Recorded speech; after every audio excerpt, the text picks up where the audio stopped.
Olá, seja muito bem-vindo a essa edição do Redação Hit. Vamos agora conferir as principais notícias desta semana. O tratamento de asma no SUS, o Sistema Único de Saúde, terá um novo protocolo que inclui novos tipos de exames e também de remédios. Vamos ver com a Ana Carolina. Um novo protocolo de asma define novas regras para diagnóstico, tratamento e acompanhamento da doença. O principal objetivo dessas mudanças é ampliar o tratamento. A primeira delas será nos remédios, indicados para casos graves. Alguns que estavam disponíveis até então não funcionavam, como os remédios Xolair e o Nucala. Agora foram incluídos o Fasenra e o Dupixent, e a indicação de Mepolizumab para crianças.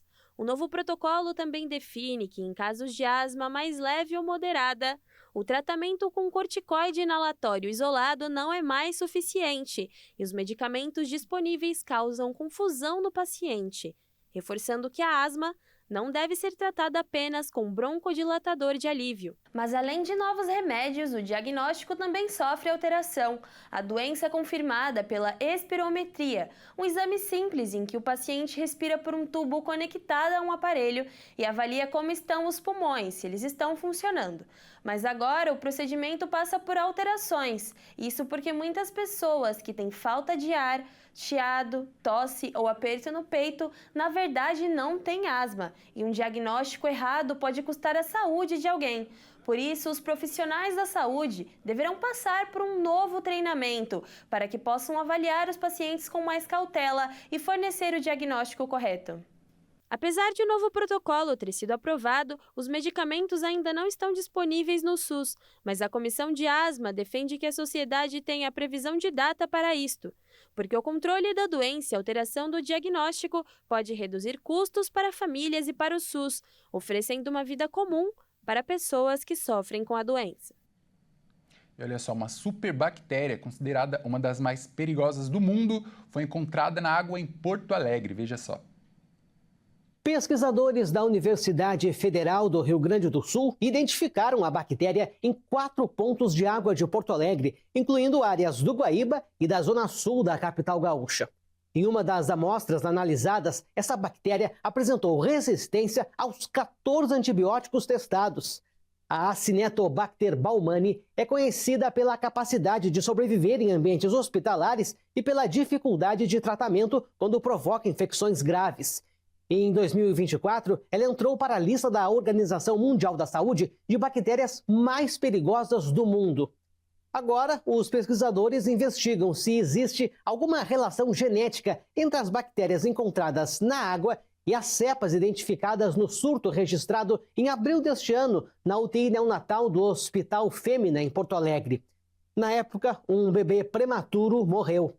A principal hipótese levantada pelo grupo da universidade é de que resíduos hospitalares estejam chegando à rede de esgoto sem tratamento adequado. O próximo passo será aprofundar a análise genética das bactérias e testar a eficácia de um dos últimos antibióticos disponíveis para tratar esse tipo de infecção. Cientistas de Hong Kong desenvolveram um spray para casos de AVC. A invenção leva o remédio até o cérebro sem a necessidade de uma cirurgia e pode ser usada para casos de Alzheimer e meningite. O spray é inalado e percorre o trajeto do nariz até o cérebro, ultrapassando a barreira hematoencefálica para levar o medicamento diretamente ao cérebro. Uma equipe de cientistas desenvolveu o primeiro spray nasal de nanopartículas do mundo. Essa inovação supera com sucesso o desafio de atravessar a barreira hematoencefálica, permitindo a administração de medicamentos ao cérebro, sem a necessidade de injeções ou cirurgia.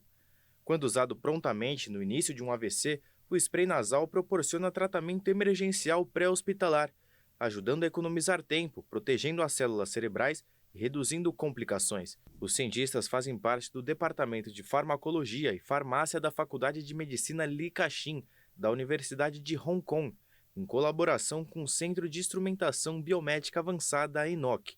Segundo eles, a longo prazo, o spray tem o potencial de se tornar uma ferramenta de resgate emergencial em toda a comunidade. Os pesquisadores esperam ainda que o novo medicamento possa se tornar uma estratégia inovadora de atendimento pré-hospitalar de emergência e que aumente as taxas de sobrevivência a AVC e a recuperação neurológica. O acidente vascular cerebral isquêmico é há muito tempo a segunda causa de morte e incapacidade em todo o mundo. Os tratamentos atuais concentram-se em terapias de reperfusão, incluindo trombolíticos intravenosos e trombectomia mecânica. A equipe de pesquisa passou mais de uma década desenvolvendo a plataforma tecnológica NanoEmicron e posteriormente a utilizou para criar o spray nasal NanoPowder. Estudos pré-clínicos em animais demonstraram que a administração do spray nasal nos 30 minutos seguintes ao início do AVC pode reduzir o infarto isquêmico em mais de 80%, protegendo eficazmente as funções neurológicas e motoras. Além de preservar a integridade da barreira hematoencefálica, o spray pode atenuar a inflamação cerebral e prevenir a apoptose celular, segundo os estudos, proporcionando assim uma proteção abrangente aos tecidos cerebrais e potencialmente prolongando o tempo disponível para o tratamento. A plataforma tecnológica NanoEmicron também pode ser aplicada na administração de fármacos de pequenas moléculas, produtos biológicos, medicamentos tradicionais e, segundo os pesquisadores, possui potencial para tratar uma série de distúrbios neurodegenerativos, como a doença de Alzheimer, doença do neurônio motor e doenças infecciosas cerebrais, como a meningite. Um estudo feito pela Escola de Medicina Yongleo Lin, da Universidade Nacional de Singapura, revelou que a cafeína pode ajudar a restaurar a memória afetada pela privação de sono. 400 miligramas de café por dia já é o suficiente. A cafeína pode reverter os prejuízos na memória causados pela falta de sono, aponta um estudo da Universidade Nacional de Singapura. Segundo órgãos internacionais, o consumo seguro varia de 200 a 400 quilogramas por dia. A ação da substância aconteceu de maneira direcionada, restaurando o circuito cerebral afetado pela falta de sono, sem provocar hiperestimulação em outras áreas. De acordo com os pesquisadores, a privação de sono interfere diretamente no funcionamento do hipocampo, região essencial para a memória e aprendizagem. Dentro dele, a área conhecida como K2 desempenha um papel importante na formação da memória social e também recebe os sinais relacionados ao ciclo sono-vigília. Nos experimentos, os participantes dormiram 5 horas a menos do que seria considerado normal, e após esse período, foram observadas alterações das conexões neurais e déficits claros na memória de reconhecimento social. Segundo o estudo, foi observado que a substância cafeína restaurou seletivamente o circuito cerebral afetado pela falta de sono, sem provocar uma hiperestimulação em outras áreas. Na prática, é como se a cafeína desse um reset seletivo, ajudando o cérebro a priorizar as memórias essenciais para a convivência. Bom, e olha só que número alarmante agora. A cada 45 minutos, uma vítima de acidente de trânsito dá entrada no Hospital Alberto Torres, no Rio de Janeiro. O Joenilson Santos traz mais detalhes. A cada 45 minutos, uma vítima de acidente de trânsito recebe atendimento no Hospital Estadual Alberto Torres, em São Gonçalo, região metropolitana do Rio. A unidade hospitalar é referência em atendimentos de traumas de alta complexidade no estado e registrou um aumento de 30% nos casos. Somente entre janeiro e abril deste ano, mais de 4.000 vítimas foram atendidas, superando o número de registros do mesmo período do ano de 2025, quando houve cerca de 3.500 atendimentos. De acordo com os médicos, o consumo de bebidas alcoólicas e o uso do celular estão entre os principais fatores dos acidentes. A coordenação do Centro de Trauma ressalta que o simples respeito às principais regras de trânsito ajudaria a diminuir de maneira significativa o número das ocorrências. A coordenadoria também reforça que, no Brasil, os acidentes de trânsito são a 4ª maior causa de mortes no país. Diante do aumento do número das ocorrências na emergência, o Hospital Alberto Torres aderiu à mobilização do Maio Amarelo, movimento internacional que tem o objetivo de chamar a atenção sobre o respeito e a responsabilidade no trânsito, com o objetivo de reduzir os acidentes. Uma empresa de ônibus foi condenada a pagar indenização para uma mulher. O motivo foi que ela estava no ponto, deu sinal, mas o veículo não parou. Uma empresa de transporte coletivo foi condenada pela justiça após uma passageira ficar sem embarcar em um ônibus intermunicipal em uma área rural de Mato Grosso do Sul. A decisão foi da 3ª Vara Civil de Corumbá. Segundo o processo, a mulher havia comprado uma passagem com destino a Corumbá e aguardava no ponto informado pela empresa. Ela contou que ao ver o ônibus se aproximando, fez sinais para o motorista parar, mas o veículo passou direto. Depois disso, outro ônibus da mesma empresa também não realizou o embarque. Sem conseguir seguir viagem, a passageira precisou contratar um carro por aplicativo, pagando R$ 250 para chegar ao destino. Ela ainda afirmou que a empresa se recusou a devolver o valor da passagem e informou que, caso quisesse remarcar a viagem, teria que pagar multa de 20%. Na defesa, a empresa alegou que a passagem teria sido comprada depois que o ônibus já havia saído de Campo Grande, o que teria impedido a comunicação com o motorista a tempo. Também afirmou que não houve falha no serviço e questionou o comprovante apresentado pela cliente sobre o transporte alternativo. Ao analisar o caso, o juiz Alan Robson de Souza Gonçalves entendeu que houve falha na prestação de serviço. Segundo ele, a falta de comunicação entre o setor de vendas e o motorista é um problema interno da própria empresa e não pode prejudicar o consumidor. Na sentença, o magistrado destacou que, ao vender a passagem, a empresa criou expectativa de que o serviço seria prestado corretamente. Para o juiz, não seria razoável exigir que a passageira soubesse detalhes da logística interna da companhia ou a localização do ônibus. O juiz também considerou justificável a contratação do transporte alternativo, já que a mulher estava em um ponto isolado e não poderia ser obrigada a esperar por horas até outro ônibus passar. Com a decisão, a empresa foi condenada a pagar R$ 301 por danos materiais, valor que inclui a passagem e o custo do transporte do aplicativo, além de R$ 5 mil por danos morais. A companhia também deverá arcar com os custos do processo e honorários advocatícios fixados em 10% do valor da condenação. Bom, no Rio de Janeiro, quem for andar de ônibus vai precisar ter um cartão de crédito, de débito ou bilhete de transporte para pagar a tarifa. Isso porque dinheiro físico não será mais aceito.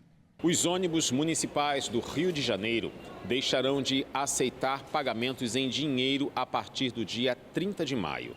A mudança foi anunciada pela Prefeitura e faz parte de um pacote de medidas que, segundo a Secretaria Municipal de Transportes, busca modernizar o sistema de transporte público da cidade. Com a nova regra, o acesso aos modais municipais passará a ser feito exclusivamente por meio do JAE ou do Rio Card. No caso do Rio Card, o uso será mantido apenas para passageiros que utilizam o bilhete único intermunicipal. A Prefeitura também informou que a recarga dos cartões com dinheiro continuará disponível nas máquinas de autoatendimento do JAE. Outra mudança é que o cartão verde deixará de ser aceito nas integrações do bilhete único carioca, que passará a funcionar somente no cartão preto. No caso do bilhete único Margaridas, voltado para passageiros que saem da Baixada Fluminense e em direção ao Rio pelo terminal BRT metropolitano, será possível fazer até 4 viagens integradas entre ônibus, BRT e VLT dentro de um período de até 20 horas. O cartão avulso do JAE também deixará de ser aceito nas integrações tarifárias. Segundo a Secretaria Municipal de Transportes, as mudanças buscam agilizar o embarque, reduzir filas e aumentar a segurança nos coletivos, diminuindo a circulação de dinheiro em espécie dentro dos ônibus. A medida segue uma tendência já adotada em outras capitais brasileiras. A transição, no entanto, deve exigir adaptação dos passageiros que ainda utilizam dinheiro como principal forma de pagamento no transporte público. A orientação é que os usuários providenciem o cadastro e a recarga dos cartões antes da entrada em vigor das novas regras. A falta de caminhoneiros no Brasil já preocupa o setor de transportes. O levantamento apontou que os principais problemas são o envelhecimento da categoria, o excesso de fiscalização e a concorrência dos aplicativos. De acordo com o levantamento, a falta de profissionais caminhoneiros mostra que, em média, 8 caminhões estão fora de operação no país. O problema já é apontado como uma das principais limitações para o crescimento do transporte rodoviário de cargas no país. Segundo dados da Confederação Nacional dos Transportadores Autônomos, o número de condutores habilitados para veículos pesados despencou mais de 60% na última década. A idade média dos profissionais em atividade já chega a 46 anos. Enquanto o interesse dos jovens pela profissão diminui ano após ano. Nos últimos anos, a tecnologia embarcada nos caminhões avançou e trouxe ganhos operacionais e de segurança, mas isso também aumentou a resistência de parte dos sistemas internos de controles para reduzir riscos de acidentes e roubos de carga. Mas esse monitoramento excessivo acabou afastando mais motoristas da profissão do que aproximando. até porque nem todos aceitam dirigir com uma câmera filmando o tempo todo. Além do monitoramento, a rotina pesada e as longas jornadas de trabalho também são fatores que têm afastado os caminhoneiros da profissão. Para as transportadoras, os motoristas de aplicativos se tornaram concorrentes diretos na disputa por mão de obra. A possibilidade de trabalhar em horários flexíveis e sem o mesmo nível de controle operacional atrai profissionais que antes poderiam migrar para o transporte de cargas. Diante dessa dificuldade crescente para repor mão de obra, parte da solução pode vir do avanço dos veículos autônomos no transporte de cargas. De acordo com especialistas, a tendência é que no futuro a função de caminhoneiro passe por uma transformação, que em vez de motoristas, passem a existir operadores. Esses profissionais poderão controlar caminhões remotamente por computador, sem necessariamente estarem dentro do veículo. Uma tecnologia já utilizada, por exemplo, em operações de mineração no Brasil. Essa tecnologia pode reduzir o risco de acidentes e aumentar significativamente a produtividade. E veja a seguir, quase metade dos jovens brasileiros sonham em abrir o próprio negócio. A reportagem completa você confere no próximo bloco. Nós voltamos já.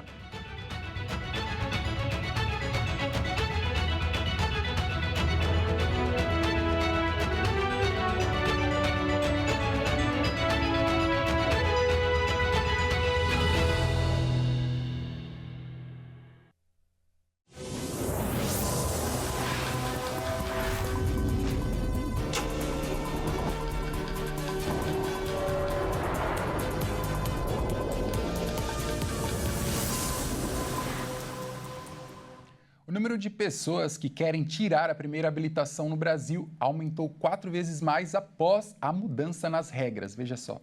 Somente nos 4 primeiros meses de 2026, a procura pela primeira CNH já bateu o recorde. Mais de 4.800.000 requerimentos. Esse número, que é 4 vezes mais do que no mesmo período do ano passado, revela o sucesso que foi a decisão do governo de facilitar o processo. No ano passado, foram registrados um pouco mais de 1.100.000 pedidos. O aumento da procura também se dá em todo o processo de habilitação. A busca pelos cursos teóricos cresceu incríveis 170%, se comparado ao mesmo período do último ano. Os exames teóricos também cresceram com 28% a mais na demanda. A procura pelas aulas práticas também subiram 28%. Já a emissão de CNH, somente nesse início de ano, já chegou ao número de 858.000. Exames médicos e psicológicos já somam 2,3 milhões. Especialistas afirmam que a facilidade no processo, o preço mais em conta e o medo da mudança na regra são as principais causas dessa alta procura pela habilitação. Já para o governo, a estimativa de economia que os alunos vão ter será de 1,8 bilhão de reais. E o novo radar de trânsito vai entrar em operação no Rio Grande do Sul. O aparelho usa inteligência artificial e vai ser capaz de monitorar até o que acontece dentro dos carros. Segundo a Polícia Rodoviária Federal, as rodovias federais do Rio Grande do Sul vão contar com radares equipados com inteligência artificial. O sistema vai funcionar por vídeo monitoramento e será usado como apoio à fiscalização de trânsito. A tecnologia também fará o reconhecimento automático de placas. Segundo a PRF, o sistema poderá identificar até 82 tipos de infrações diferentes. Entre as condutas que podem ser flagradas estão a falta do cinto de segurança, ultrapassagens proibidas e dirigir com apenas uma das mãos. Nessa última situação, podem entrar casos como o uso do celular ao volante ou até o consumo de chimarrão durante a direção. A PRF destaca que não haverá multa automática. A inteligência artificial vai gerar alertas, mas toda a autuação vai depender da análise e da validação de um policial. Os trechos que vão receber os equipamentos ainda não foram definidos. Depois dessa escolha, as empresas contratadas para instalar os equipamentos terão até 90 dias para implantar o sistema. O monitoramento ainda vai passar por um período de testes de até 180 dias antes da operação definitiva do sistema. Mas, segundo a PRF, as multas já poderão ser aplicadas durante essa fase. O governo federal anunciou uma medida provisória para tentar conter os valores do combustível no país. Valores esses que vêm crescendo devido ao impacto da guerra. Em meio à guerra, fator que encarece vários produtos mundo afora, o governo brasileiro busca uma forma de enfrentar os altos valores dos combustíveis, em especial a gasolina e o diesel. Nesta quarta-feira, uma medida provisória foi anunciada. Nela, o governo visou descontos em impostos como o PIS, COFINS e o CID, tributos federais que incidem sobre os combustíveis. O ministro do Planejamento e Orçamento, Bruno Moretti, estima que, para a gasolina, o valor no desconto deve ficar entre 40 a 45 centavos por litro. Já o desconto no diesel deve ser de 35 centavos. Com as mudanças, o governo pretende diminuir o impacto do aumento do preço do petróleo no custo dos combustíveis, que disparou após o início da guerra entre Estados Unidos, Israel e Irã. A medida será válida por 2 meses, podendo ser prorrogadas por igual período. Para continuar valendo, precisará ser aprovada pelo Congresso Nacional. A Polícia Federal criou um grupo especializado para investigar casos de manipulação de resultados esportivos. O objetivo é identificar organizações suspeitas de usar apostas em bets ilegais no Brasil para lavagem de dinheiro. Lançada às vésperas do início da Copa do Mundo, o setor funcionará por pelo menos 1 ano e terá como objetivo identificar esquemas criminosos que utilizam estruturas sofisticadas para movimentar recursos ilícitos, incluindo empresas de fachada e operações clandestinas ligadas ao mercado de apostas.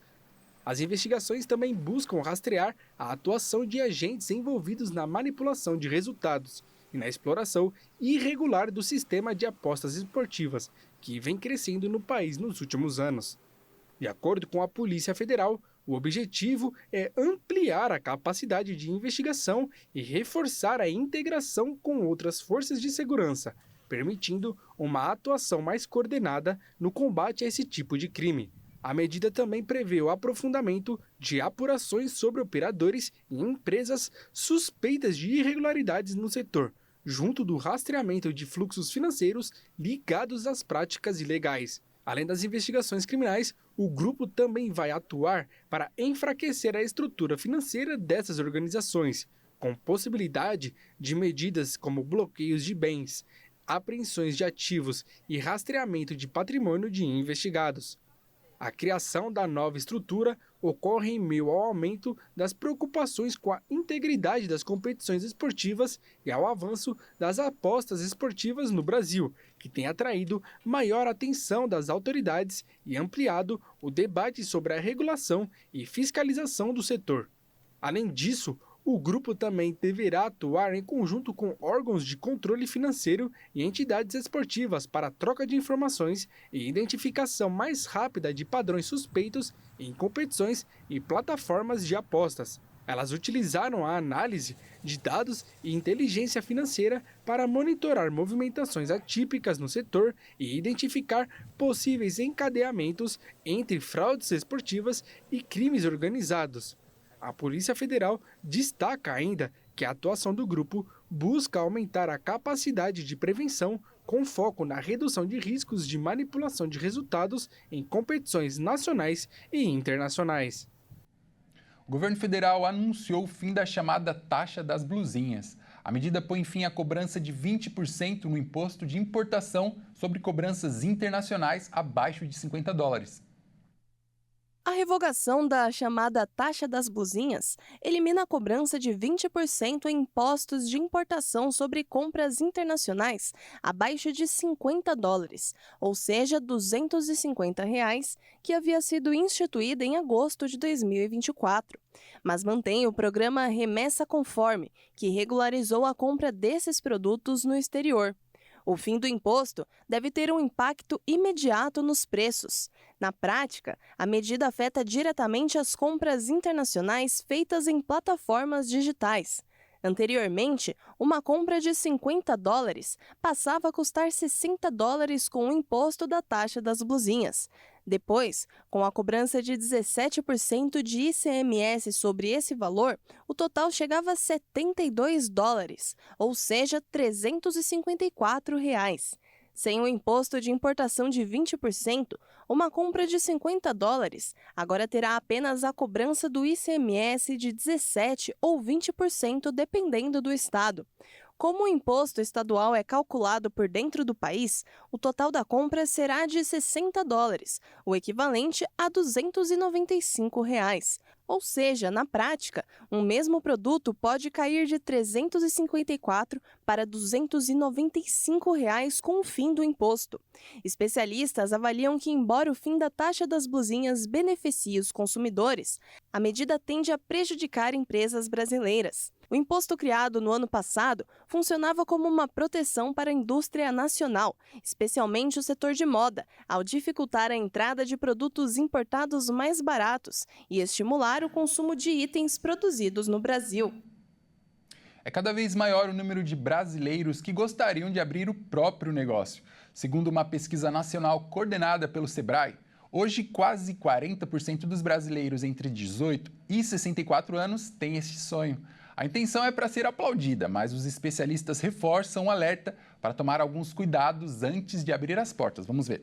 Começar uma renda extra tem sido a saída encontrada por muitos brasileiros para reforçar o orçamento e tentar tirar um projeto do papel. Vendas pela internet, produção de alimentos e prestação de serviços estão entre as atividades mais procuradas. Em alguns casos, o que começa com um complemento de renda acaba virando a principal fonte de sustento de famílias. Pesquisadores recentes mostram que o desejo de ter o próprio negócio está entre os primordiais sonhos dos brasileiros. Mas especialistas alertam que o processo exige planejamento e cuidado antes de investir dinheiro. A recomendação é começar aos poucos, testar o produto ou serviço e entender o que o cliente realmente procura. Outra orientação é observar a aceitação do público antes de ampliar o negócio. O contato direto com os clientes e o uso de redes sociais têm sido importantes para divulgar produtos e atrair novos consumidores. Dados mostram que o empreendedorismo por necessidade ainda é realidade para muitos brasileiros, principalmente em momentos de dificuldade econômica ou falta de emprego. Para especialistas, começar pequeno e crescer de forma gradual pode tornar o negócio mais seguro e sustentável no longo prazo.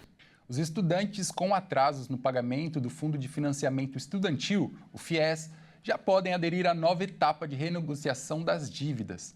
As condições de renegociação variam conforme o perfil do estudante e o tempo de atraso no pagamento. O programa oferece a opção de quitação integral com desconto de 12% sobre o saldo devedor.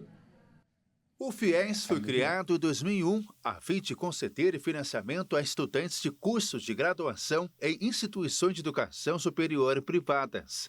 De acordo com o FIES, Fundo de Financiamento Estudantil, no ano passado, de cada 10 estudantes financiados, 6 estavam devendo. Em média, a dívida chega a R$ 46 mil por aluno.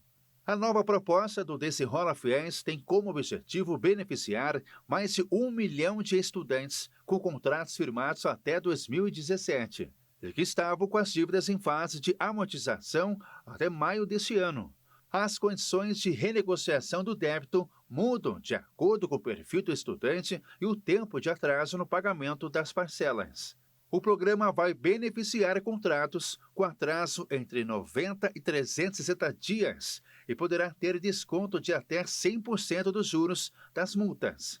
O Desenrola também promoverá uma redução adicional de 12% sobre o valor principal da dívida nos pagamentos à vista, ou desconto de 100% dos juros e multas nos pagamentos parcelados em até 150 vezes. De acordo com o governo, as dívidas do FIES alcançaram 90 bilhões no fim do ano passado. E desse total, 61 bilhões estão relacionados a débitos vencidos há mais de um ano. Segundo o Ministério da Educação, desde 2015, o programa já orçamentou quase 120 bilhões de reais. E desde a sua criação, o programa já financiou quase 3 milhões de estudantes. O objetivo do governo federal é reorganizar a vida financeira de milhões de brasileiros, incluindo estudantes com contratos em atraso junto ao FIES. A medida, no entanto, não prevê a utilização do Fundo de Garantia do Tempo de Serviço, o FGTS, para abatimento das dívidas, como outras renegociações do Desenrola Brasil. Para muitos estudantes, a matemática ainda é um dos maiores desafios dentro da sala de aula. No Brasil, a dificuldade com a disciplina atinge a maioria dos jovens. E mais do que entender números, aprender matemática tem exigido algo essencial: coragem. Sala de aula, contas no quadro, alunos concentrados. A matemática está presente em quase tudo. No troco do dia a dia, no planejamento de gastos, no tempo de um trajeto, até em jogar uma moeda para cima e ver a probabilidade de ser cara ou coroa. Mas mesmo sendo tão comum, ela ainda é vista por muitos como um obstáculo difícil de superar. Dados do PISA 2022 mostram que cerca de 73% dos estudantes brasileiros de 15 anos têm desempenho abaixo do nível básico em matemática, um índice bem distante da média de países desenvolvidos, onde a maioria dos alunos atinge o nível esperado. Além disso, estudos indicam que cerca de 40% dos jovens sentem ansiedade ou nervosismo ao lidar com números. Essa dificuldade vai muito além da conta errada. E esse bloqueio tem até um nome: matofobia, o medo da matemática. Um problema que pode começar muito cedo, porém pode ser tratado com confiança, apoio e, claro, muita coragem. O professor de matemática Nilson de Araújo nos contou a importância da matemática para a sociedade. A matemática, eu diria que de forma geral, é linguagem, né? A matemática, ela também é linguagem, ela também é uma ferramenta para potencializar a existência humana. É isso que as pessoas têm que entender. Quando nós nos apropriamos de conceitos matemáticos, quando nós aprimoramos as nossas concepções em termos de número, em termos de espaço e forma, em termos do próprio raciocínio probabilístico, estatístico, nós estamos nos preparando para poder viver com mais qualidade. Muito além das fórmulas, a matemática ajuda a desenvolver o raciocínio lógico, a criatividade e a capacidade de resolver problemas. Habilidades fundamentais tanto na vida pessoal quanto no mercado de trabalho. Porque muitas vezes a própria sociedade, mesmo sem querer, prepara o aluno em algumas falas, em alguns comportamentos para poder fracassar em matemática, né? Então, às vezes, o próprio pai em casa não percebe, mas ele fala que a relação dele com a matemática era muito ruim e o aluno ouve isso muitas vezes. Então, acho que nós, enquanto sociedade, temos que começar a tomar um pouco mais cuidado com esse discurso, que vai meio que já falando para os pequenos, desde idades mais tenras, que fracassar em matemática é normal e é comum. E não é comum isso. Dentro da sala de aula, cada aluno enfrenta a disciplina de uma forma diferente. Enquanto alguns têm facilidade, outros lidam com insegurança, dúvidas e até bloqueios na hora de resolver exercícios. Por isso, Enzo, que é estudante e está se preparando para o vestibular, trouxe uma dica do que funciona para ele para vencer essa ansiedade. Eu acho que eu gosto de respirar bastante, pensar. E aí o que acontece? Matérias que eu domino um pouco mais, principalmente matemática e física, quando você acerta e consegue chegar exatamente no resultado, você sente um alívio, você se sente muito bem. Então eu gosto de ir para as questões fáceis, resolver as questões fáceis e dominar as questões fáceis e gabaritar tudo. Porque quando você acerta, você vai ganhando confiança e com essa confiança você consegue ir lá e resolver a sua ansiedade no momento. Especialistas apontam que o medo da matemática pode afetar diretamente a concentração e o desempenho, mas reforçam não se trata de falta de capacidade. Com incentivo, métodos de ensino mais acessíveis e prática, é possível transformar o medo em confiança. E mesmo que pareça difícil, a Gabriela está disposta a tentar. Então eu fico muito nervosa, então às vezes eu me atrapalho muito. Só que agora nesse ano eu consegui perceber essa ansiedade, eu estou tentando acalmar, mas também respirar um pouco e vamos fazer a prova, né, sem ansiedade. Aprender matemática não é apenas chegar ao resultado certo, é desenvolver persistência, enfrentar erros e construir passo a passo a própria confiança.